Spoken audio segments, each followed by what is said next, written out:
Assalamualaikum warahmatullahi wabarakatuh. Bapak Ibu guru hebat, perkenalkan nama saya Muntas SPD dan saya mengajar di SMA LTGM dan mengampu mata pelajaran kimia. Izinkan kali ini saya berbagi praktik baik tentang pembelajaran ketika mengajar di kelas. Untuk praktik baik kali ini saya menggunakan metode ATAK, yaitu awal, tantangan, aksi, dan juga pelajaran. Kali ini saya akan berbagi tentang praktik bagaimana menyelenggarakan asesmen sumatif menggunakan asesmen yang berbeda, teknik yang berbeda, yaitu project, dan berkolaborasi dengan mata pelajaran yang lain. Awalnya yang saya rasakan adalah begitu sulitnya terkadang mengajar tentang ilmu kimia di kelas, karena walaupun ilmu kimia itu adalah ilmu dasar tentang kehidupan, namun seringkali ditemui siswa merasa belajar tentang sesuatu yang abstrak, tidak nyata dan tidak konkret. Itu adalah awal permulaan tantangan saya dalam mengajar di kelas, terutama di kurikulum yang terdahulu. Namun di kurikulum yang sekarang kita sudah punya template yang berbeda, yaitu kurikulum merdeka, dan di sini saya mencoba sesuatu yang baru, yaitu menghadirkan sesuatu yang kontekstual di dalam kelas, yaitu bagaimana tidak hanya meminta siswa untuk mengerjakan soal-soal yang sebenarnya sudah diuji terlebih dahulu oleh para ahli dan hanya mengulang-ulang, tapi bagaimana berpikir tentang ilmu teori atom itu ya bisa bermanfaat, bisa mereka rasakan dan bisa mereka kembangkan ilmunya di kemudian hari. Yang saya lakukan adalah saya berkolaborasi dengan mata pelajaran Bahasa Indonesia, di mana kami mengkombinasikan dua materi, yaitu teori atom dari mata pelajaran saya kimia dan tentang teks eksposisi dari pelajaran Bahasa Indonesia. Saya berkolaborasi dengan gurunya merancang suatu proyek menyelenggarakan talk show, di mana talk show itu landasannya adalah Bahasa Indonesia, teks eksposisi, kemudian kontennya adalah materi saya, yaitu teori atom. Dan kami menggelar pagelaran tersebut berkelompok bersama siswa, sehingga siswa merancang sendiri tentang pagelaran tersebut, bagaimana mengkonsepnya, kemudian menggali informasi, sampai menyelenggarakan dengan ide-ide kreatif yang mereka punya. Nah, setelah dilaksanakan, ternyata mereka bersemangat dan bisa menghasilkan satu karya yang bisa disaksikan oleh Bapak Ibu sebagai berikut ini contohnya.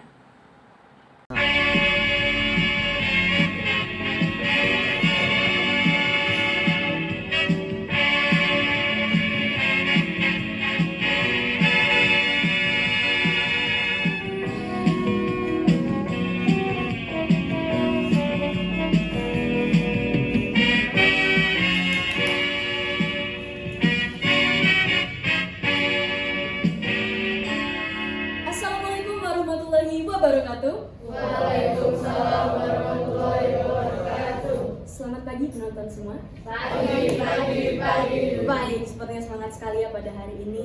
Sebelumnya perkenalkan dulu, saya Bianca Sabiara Arfal Azri yang bersama kalian kali ini di talk show kali ini, yang nantinya akan membahas nanoteknologi. Baiklah, tapi di kesempatan kali ini saya tidak sendiri, karena kita kedatangan dua tamu spesial yang nantinya akan ikut berbincang-bincang serta berbagi pengetahuan dengan kita semua tentang nanoteknologi. Inilah dia, kita sambut M. Abbas Al-Kahfi dan Anissa Syifa Saukia.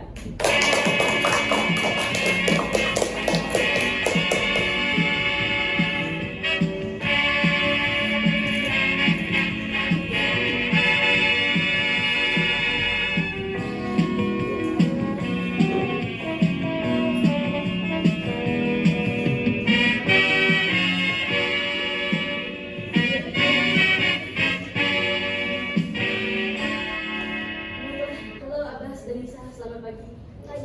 Pagi, semangat ya pada pagi ini. Semangat Semangat sekali. sekali ya. Oke, baik. Ya, sebelumnya kita langsung aja. Ini gugup nggak sih? Enggak dong. Enggak ya, karena narasumber profesional ya. Oke, kita langsung aja. Sesuai dengan judul kita pada hari ini ya, nanoteknologi. Nah, tapi sebelumnya bisa dikasih tahu dulu nggak ya?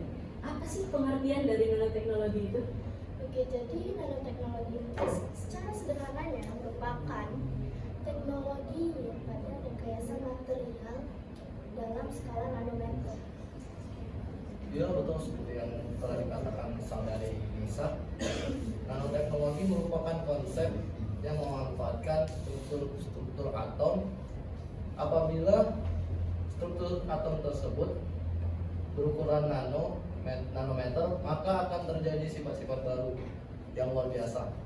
Oh, jadi itu ya pengertian dari nanoteknologi. Wah, jadi saya setelah mendengar itu, saya jadi tahu nih apa sih pengertian dari nanoteknologi itu. Juga tadi penjelasannya, alhamdulillah ya, sangat kelihatan sekali profesional ya Bapak dan Ibu ya. Oke, baiklah. Nanoteknologi. Nah, sebenarnya saya penasaran nih, nanoteknologi itu ada manfaatnya apa sih buat kehidupan kita? Jadi nanoteknologi itu sebenarnya banyak banget yang manfaat bagi kehidupan sehari-hari.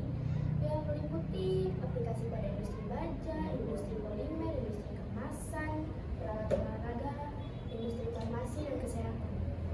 Ya benar banget nih si Nisa. Bahkan manfaatnya bisa juga untuk transportasi, pertanian, pangan, dan kecantikan. Bahkan masih banyak lagi manfaat-manfaat lainnya. Jadi nanoteknologi tersebut berpengaruh besar bagi kehidupan sehari-hari. Wah, menakjubkan sekali ya nanoteknologi ini ya. Oke, nah untuk Anissa nih, saya penasaran. Anissa pernah terpikir nggak sih ingin berinovasi dalam nanoteknologi mungkin di masa depan nanti pernah terpikir nggak atau mau bikin apa gitu? Saya sih pernah ya sempat terpikir untuk membuat jilbab anti air. Jilbab anti air.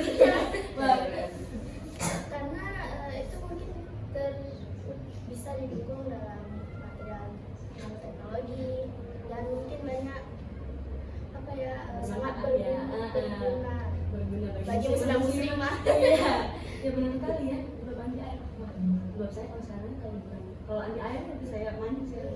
Saya aja bukan anti air Ini ini. nggak mandi ya? Enggak. Bukan gitu maksudnya. Oke, keren sekali ya. Semoga kita doakan bersama-sama. Semoga nantinya ini inovasi jilbab anti air ini bisa dikembangkan di dunia. Amin. Amin. Amin. Wah, beri tepuk tangan dulu untuk ide yang menarik. Oke, nah selanjutnya nih saya ingin bertanya. Berdasarkan perkembangan yang ada nih kan, yang kita lihat sekarang teknologi di dunia, itu apakah di masa yang akan datang kira-kira nanoteknologi ini bisa nggak untuk mendominasi di bidang industri gitu? Apakah bisa gitu? Ya tentu saja bisa.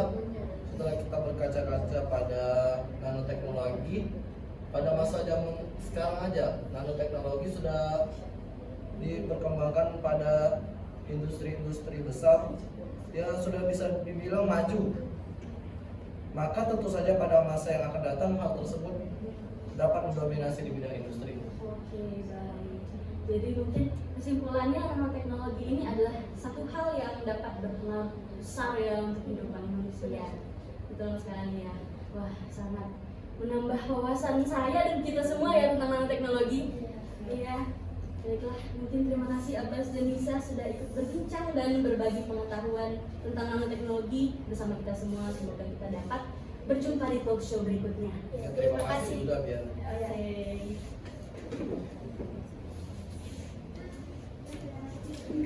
Baiklah, mungkin sekian dulu perbincangan kita pada hari ini tentang nanoteknologi. Semoga talk show kita pada hari ini bisa menambah wawasan pengetahuan kita tentang nanoteknologi. Baiklah, terima kasih. Saya Bianca Sabiera Alfalazri izin pamit undur diri. Pada Allah saya mohon ampun bila ada salah kata, saya minta maaf. Wassalamualaikum warahmatullahi wabarakatuh.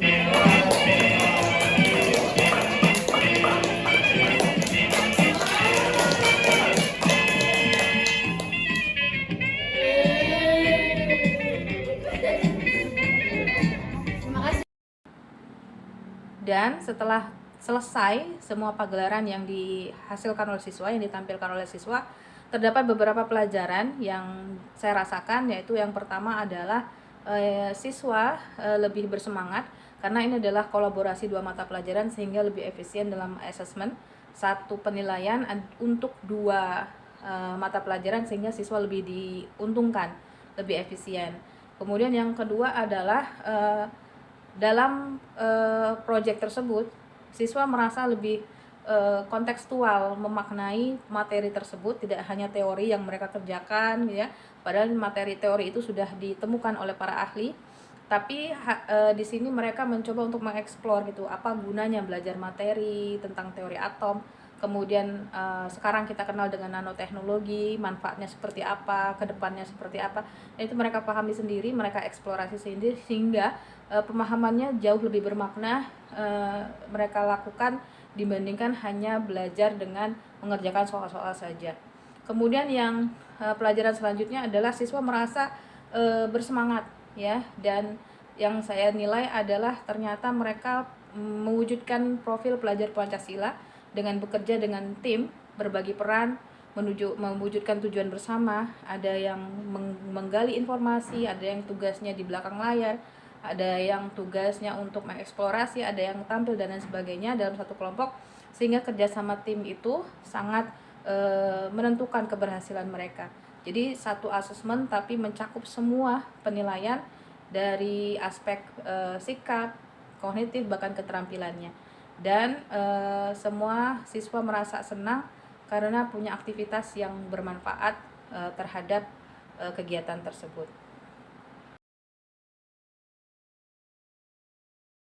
Menurut saya dan juga menurut tim saya, Project Talkshow yang membahas tentang nanoteknologi kemarin itu rasanya lebih enak diterapkan di metode pembelajaran kami. Kenapa? Karena kami lebih ngerasa kalau misalnya materinya itu lebih nemplok di otak. Karena kami juga research, lebih banyak nyari-nyari tentang materi itu, lebih banyak. Jadi kami lebih menguasai materi itu. Dan juga yang paling kerasa juga adalah teamworknya, gimana kami bagi-bagi tugasnya dan juga gimana kami ngejalanin tugas kami, peran kami masing-masing di project itu. Gitu sih kalau menurut saya.